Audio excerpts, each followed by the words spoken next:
da temática que envolve a formação de conceitos. E aí eu elaborei aqui um material para hoje, falando justamente sobre a formação de conceitos e o desenvolvimento do pensar sobre problemas. E, óbvio, o pano de fundo é a nossa didática desenvolvimental. Só para a gente chegar nesta concepção, para aqueles que já não lembram, quando a gente fala em formação de conceitos, na perspectiva do enfoque histórico-cultural, tomando como referência a teoria de Galperin e Talísina, nós estamos falando da formação do pensamento teórico.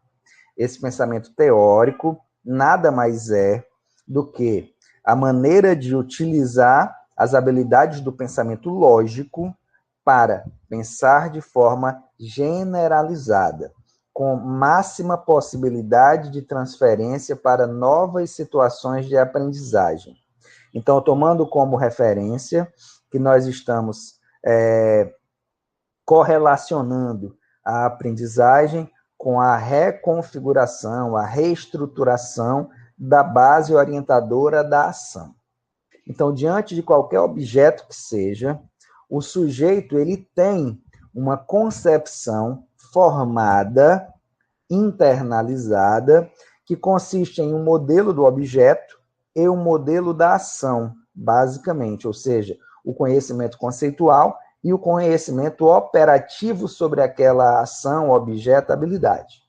Quando nós correlacionamos isso à formação de conceitos científicos, estamos falando que as estratégias didáticas em sala de aula precisam corresponder a uma forma, a uma instrumentalização do professor para fazer com que o sujeito pense de forma mais abrangente possível, abstrata, generalizada e, portanto, teórica, quando nós falamos à luz dessa teoria da atividade. Então, quando a gente diz isso, é como se nós estivéssemos preparando o terreno para esta formação, essa internalização por parte desse sujeito que atua na realidade com um objetivo, com uma necessidade e com uma base orientadora para esta ação, de modo a caracterizá-la como um conjunto de propriedades que estão relacionadas ao que é suficiente e necessário para assimilar uma classe de objetos. Isto diz respeito ao que o Davidoff estabelece como sendo a formação do pensamento teórico. Aqui, para a gente, a formação de um plano conceitual sobre determinado objeto ou classe de objetos. Então, à medida que o professor estabelece que o conceito científico ele está correlacionado a esta caracterização de um conjunto de propriedades suficientes e necessárias, são estas categorias que vão nortear a atividade dele em sala de aula. Em outras palavras, eu quero ensinar um determinado conceito, eu preciso estabelecer um esquema de orientação de referência, que nós estamos chamando aqui do EBOCA, o esquema da base orientadora completa da ação, que se caracterize por esta categoria invariante, ou seja, eu vou buscar extrair um mapa da atividade sobre aquele conceito, utilizando o que Galperin estabelece como sendo mapa da atividade, aquilo que caracteriza, em essência, o objeto a ser assimilado.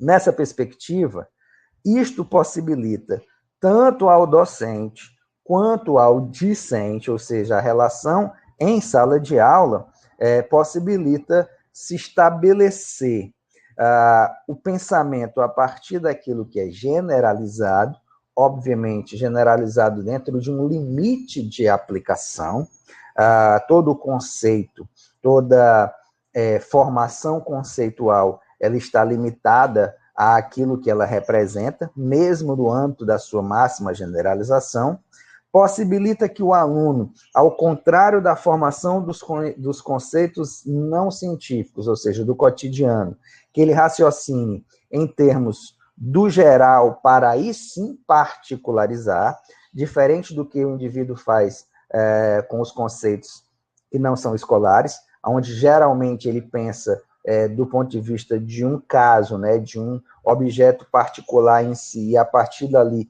ele induz para o geral, o que causa dentro do processo de internalização uma fragilidade do indutivismo, da ingenuidade nesse aspecto de internalizar um conceito, e talvez o mais estruturante, à medida que nós pensamos no conceito científico dentro da formação do pensamento teórico, nós estamos compreendendo que este fenômeno, este objeto a ser assimilado, a ser internalizado, ele precisa ser compreendido a partir daquilo que é universal, ou seja, daquilo que é essencial. E o essencial relacionado àquilo que é suficiente. Aí lembre de uma série de exemplos que a gente já trabalhou com vocês sobre plantas, ou mesmo sobre a questão febre-doença, onde a febre por si só não é suficiente para dizer o que se tem, mas é suficiente para dizer que não se está bem. É nesta concepção de suficiência, de essencialidade e necessidade, que nós estamos caracterizando aqui o conceito científico dentro de um prisma da sua representação mental em torno de um pensamento teórico. E não podemos deixar de estabelecer aqui, deixar claro que todo esse processo ele se dá ao nível do controle da aprendizagem, ou seja, um processo autorregulado de aprender. Por isso, quando nós falamos de formação de conceitos científicos dentro de um esquema da base orientadora, nós estamos trazendo também à tona o controle da ação, uma vez que a orientação, a execução e o controle são categorias que se interrelacionam de maneira dialética e indissociável. Então, quando o indivíduo pensa nesta perspectiva, ele realiza uma internalização do ponto de vista de uma previsão das suas ações, de um controle dessa aprendizagem, de uma possibilidade de se pensar em termos de causa, de efeito. E aí o indivíduo é sujeito deste processo de aprendizagem, não é algo que é dado para ele, que é exposto para que ele reproduza. Ao contrário, ele vai planejar o seu processo de aprendizagem e controlar este sistema de orientação, execução e controle. Precisamos ter isso bem nítido, bem claro na nossa definição do que é a formação de um conceito científico. Avançando, nós teríamos justamente aqueles desdobramentos do ensino desenvolvimental no campo de dois autores principais, Vygotsky e Galperin. Vygotsky, dentro do que ele chama de internalização, teria a aprendizagem como sendo justamente esse processo que é nada mais, nada menos do que o desenvolvimento de uma psique, aonde o indivíduo realiza, a partir da atividade, o intercâmbio entre o que é objetal e mental. Em outras palavras, a internalização de um objeto a partir do que ele se caracteriza enquanto essência para ser representado a partir de um modelo mental interno. E quando a gente fala de Galperin, no seu processo de assimilação, que é uma correlação, uma correspondência com a internalização de Vygotsky, estaríamos falando justamente agora de um processo de sistematização dessa atividade, uma vez que Galperin avança na teoria de Vygotsky, dizendo que ela ocorre a partir de etapas, desde a etapa material até a etapa mental, passando pela linguagem interna e externa, aonde esse sujeito assimila essa atividade a partir desses estágios, aonde esta orientação, execução e controle se dá a partir de um fenômeno que culmina com a representação mental. Então, para Galperin, a aprendizagem seria esta assimilação de qualidades àquilo que o indivíduo já compreende. Ora, como exemplo, eu trago aqui 3 questões básicas e fundamentais. Temos que estabelecer nas nossas aulas conceito, essência e complementaridade, ou seja, a assimilação ela está em torno de um núcleo central, que é o conceito científico, ao qual se estabelecem relações de essencialidade, ou seja, de suficiência, e de necessidade. Aí eu vou trazer 3 realidades só para exemplificar. Quando a gente pega, por exemplo, esta ilustração, que aqui traz um passado histórico negativo, de um processo de escravização do outro, né? E aí aqui em torno da etnia, né? Da raça negra, abrindo um parênteses aqui para manifestar toda a nossa correlação com uma educação que seja de fato antirracista, promotora das igualdades. Quando a gente pega este fenômeno, o conceito que está por trás é justamente de escravização, de escravidão. Ora, aí se eu perguntasse o que é essencial para o sujeito entender o que é escravidão, em outras palavras, o que foi um escravo, o que foi um sujeito escravizado, o que é escravidão hoje? Pode ser que passe pela cabeça do sujeito uma série de atributos que não necessariamente estão na essência do que é o processo de escravização. Como, por exemplo, exploração, maus tratos, precarização, etc., etc., que são situações que estão envoltas nessa conceituação de escravo, porém que, em essência, não trazem aquilo que é, de fato, o suficiente para entender um processo de escravização. Em outras palavras, falar de escravização é falar, em essência, de uma relação de posse. Se eu penso que escravização é posse, a posse em si de alguém sobre outro já é suficiente para dizer que há ali uma relação, historicamente falando, de escravização de um sujeito sobre o outro. E aí, complementar a isso, estão as relações de servilidade, de exploração física, de privação de liberdade e de interesse, inclusive, econômico. Porém, a relação servil em si, a exploração física em si, a privação de liberdade em si e o próprio interesse mercadológico de um sujeito sobre o outro não são suficientes para falar de escravização. Porque eu posso ter, por exemplo, uma relação servil entre 2 sujeitos e não está estabelecida ali uma relação de posse. Eu posso ter a exploração física ou a privação de liberdade sem estar ali estabelecida a relação de posse, como nós vemos, inclusive, hoje, nas pessoas privadas de liberdade, os encarcerados. Não são escravos, mas têm uma relação, muitas vezes, de exploração física e de privação de liberdade. Então, quando o professor pensa nessa orientação completa, generalizada sobre um determinado conceito, ele está justamente dialogando com o seu aluno em torno daquilo que é essencial. Mais uma vez, eu trago o cenário das plantas. Nós já estamos aqui acostumados a dialogar com muita ênfase sobre o que é uma planta, o que são plantas, e como conceito essencial a essas plantas está justamente a caracterização da fotossíntese. Independente da morfologia, de eu ter plantas com folhas, sem folhas, com frutos, sem frutos, com caules, sem caules, independente dessa variedade de formas, a fotossíntese é o núcleo central, é a estrutura geral do que caracteriza uma planta ou uma classe de plantas.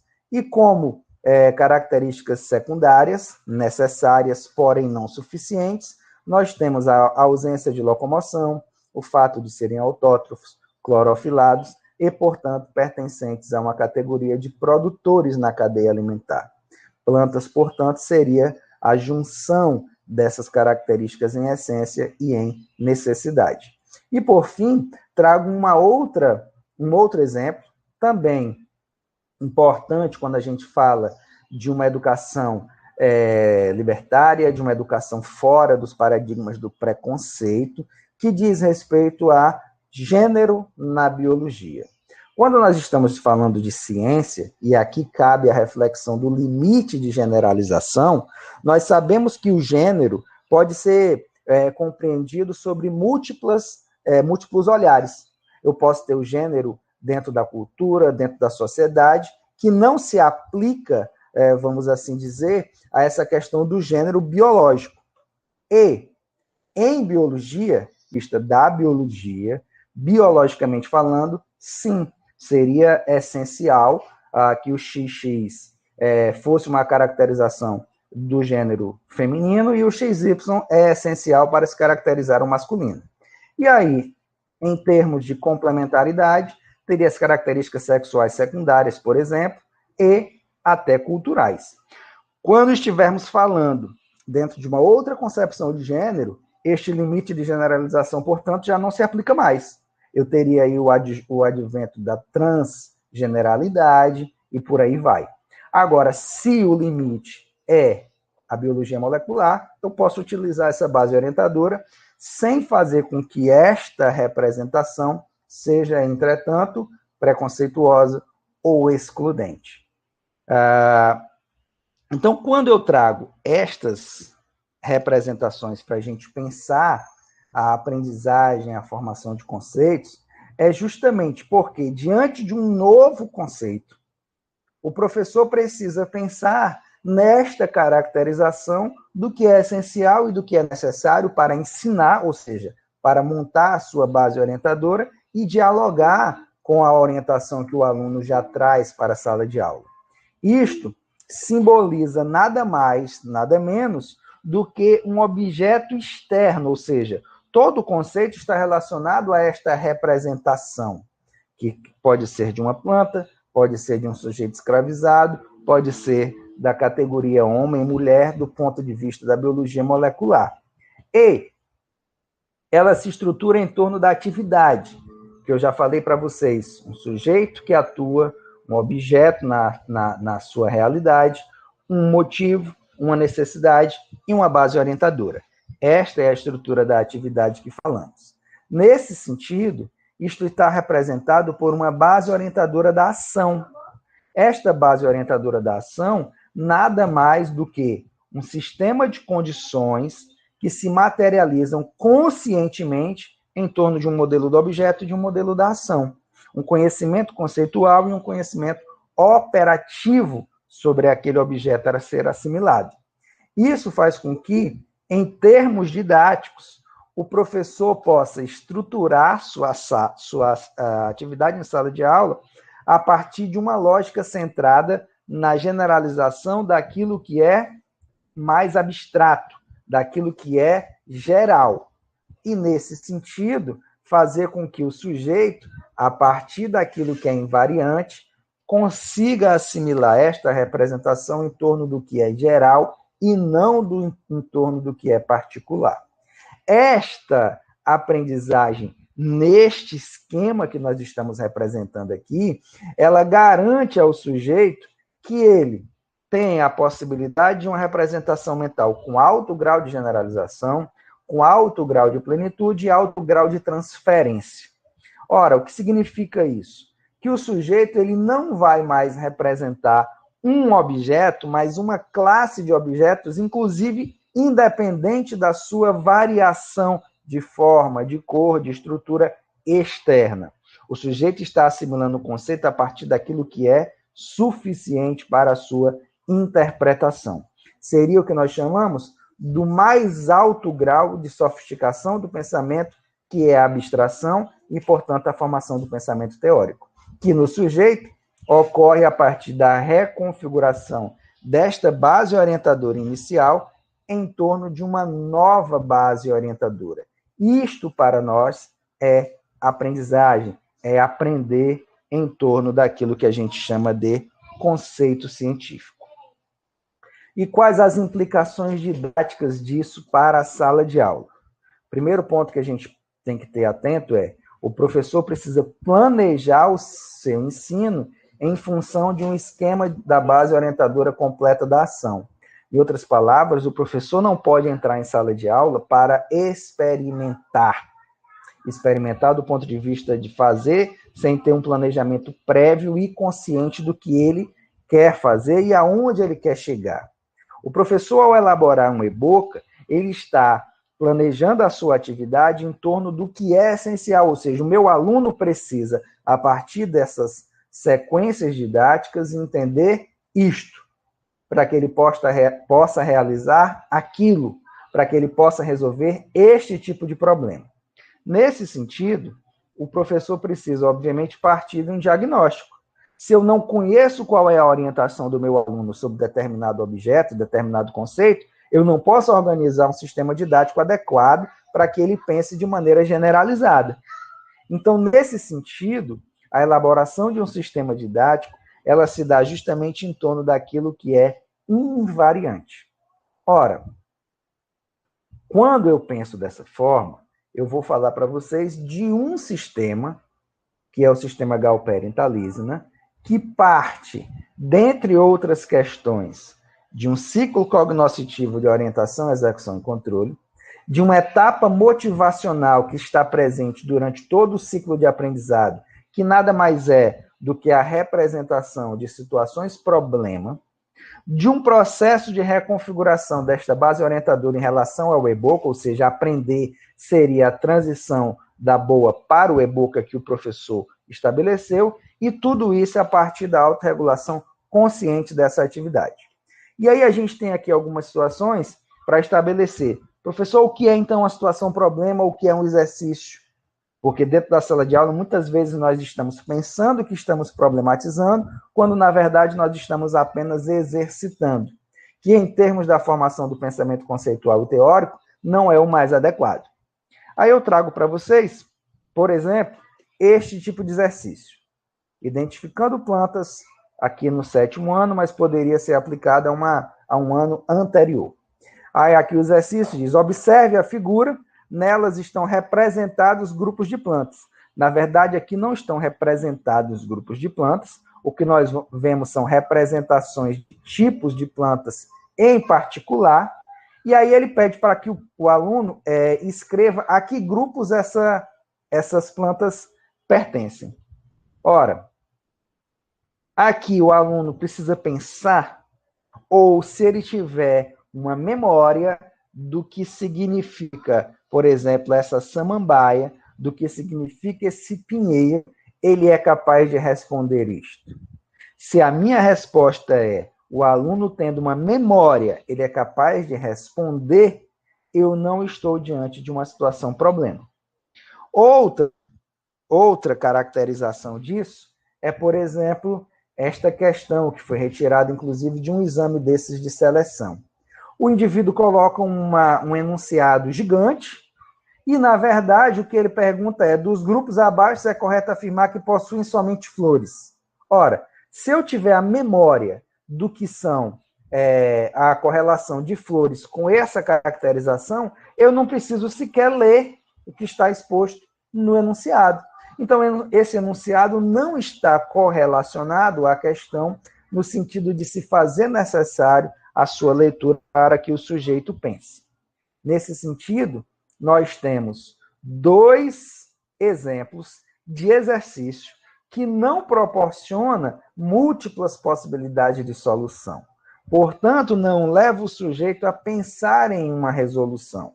É uma mera forma de reconhecer uma situação e dizer, reproduzindo aquilo que é condizente com o que ele está memorizado. Nós estamos muito acostumados em sala de aula a utilizarmos dessas estratégias, pensando que estamos relacionando a uma situação problema, quando na verdade a gente está apenas reproduzindo o que o aluno já sabe. Outros tipos de exercício é justamente indique e as características que são relacionadas a essa indicação, ou seja, a esse reconhecimento. E uma forma também de observar isso é, quando eu já dou aqui ao aluno o que é a resposta, certo? Ou seja, o autótrofo produz isso, e aí peço para que ele diga o que é isso.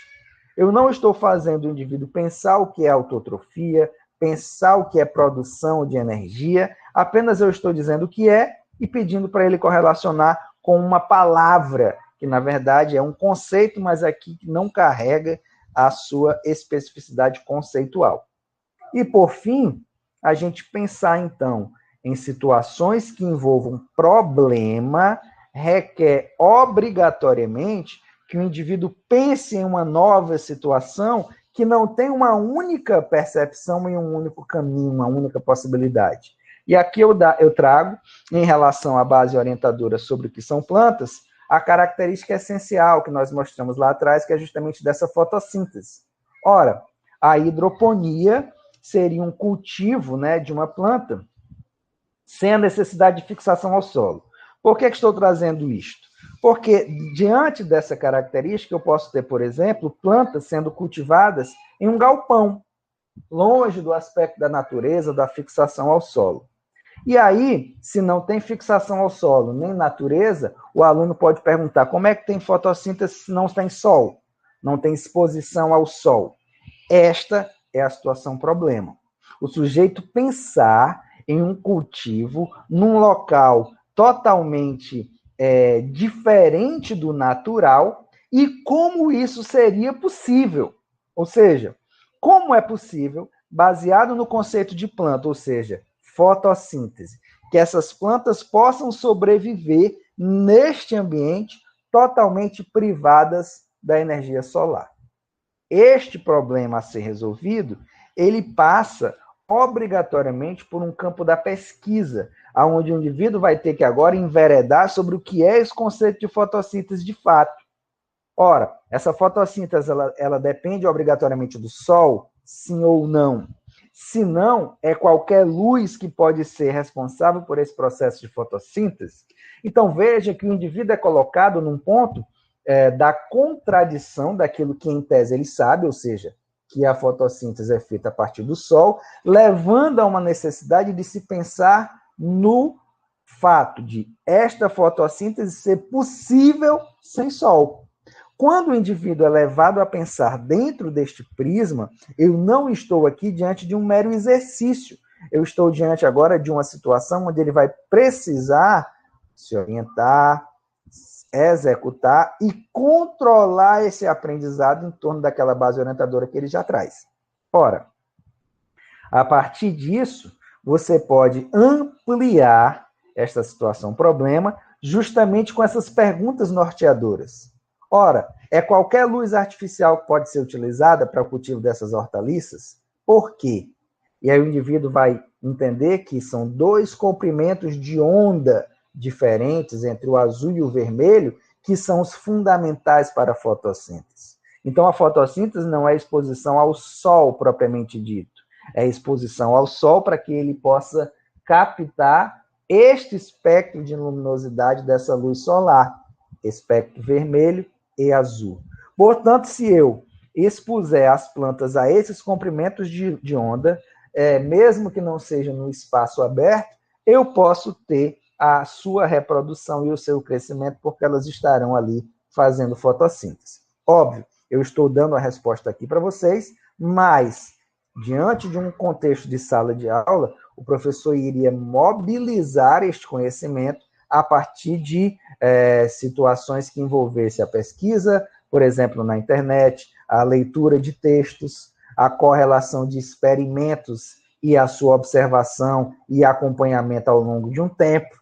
E, por fim, isto levaria justamente ao indivíduo assimilar o que é conceitual e operativo em torno da identificação de plantas.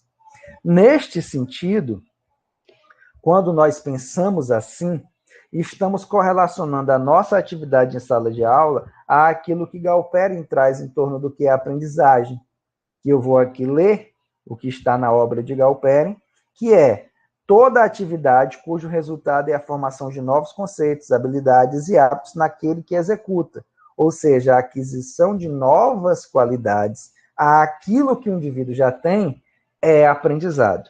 Em outras palavras, a reconfiguração da sua base orientadora da ação. Lembrando que, em termos do pensamento teórico, fazendo com que o indivíduo pense em termos daquilo que é essencial. Dito isto, nós teríamos que a missão do professor em sala de aula é nada mais, nada menos do que planejar esta assimilação em torno da caracterização da invariante desta ação, no caso lá, identificar plantas, relacionar esta assimilação às habilidades que são necessárias para o indivíduo pensar logicamente, ou seja, classificar, identificar, comparar e por aí vai. E, obviamente, em função disso, estabelecer os sistemas didáticos que sejam compatíveis. Não adianta o sujeito, professor, pensar em todo esse planejamento se ele não for capaz de desenvolver uma tarefa adequada para que o indivíduo chegue nessa representação. E esses sistemas didáticos, justamente, devem ter como princípio a reconfiguração da orientação de maneira consciente, racional, e que possa ser transferida para uma série de novas situações. Isso é o que o professor precisa, de fato, compreender dentro da sua tarefa